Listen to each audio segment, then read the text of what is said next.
మీరు ఒక పురుగు. వాట్? పురుగా? You mean insect? మీరు ఒక పుస్తకాల పురుగు అంటున్నాను, రైట్? మీ కళ్ళ గురించి చెప్పండి. టెల్ మీ యువర్ డ్రీమ్స్ అని షిడ్నీ షెల్డన్ రాసిన పుస్తకం కోసం మీరు ఈ షాప్కి వచ్చారు. స్టాక్ లేదన్నారు. దాంతో మీరు డిసప్పాయింట్ అయ్యి వెళ్ళిపోతున్నారు. అవునా కదా?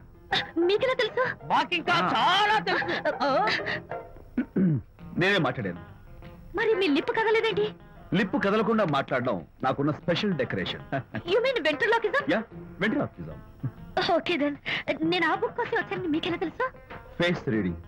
అంటే మీ ఫేస్ ని స్టడీ చేసి మీ మనసులో ఏమనుకుంటున్నారో చెప్పేది.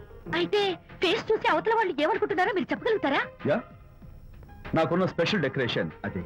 ఫర్ ఎగ్జాంపుల్, ఈ క్షణంలో మీరు నా గురించి ఏమనుకుంటున్నారో చెప్పమంటారా? యా. వీడికి ఫేస్ రీడింగ్ రాదు, పాడు రాదు. నేను ఓ పుస్తకం కొనడానికి వచ్చానని ఎలాగో తెలుసుకుని నాతో పరిచయం పెంచుకోవడానికి ఈ వ్యధావేషాలు వేస్తున్నాడు అని అనుకుంటున్నారు కదా? అవునా? ఇప్పుడైనా ఒప్పుకుంటారా నాకు ఫేస్ రీడింగ్ వచ్చని? You're really great. Thank you. మీ కాంప్లిమెంట్ కి నా gift. Tell me your dreams. Take it please. Thank you very much. It's okay. Miss Shanti. నేనే పిలిచాను. అన్నట్టు నా పేరు మీకెలా తెలుసా?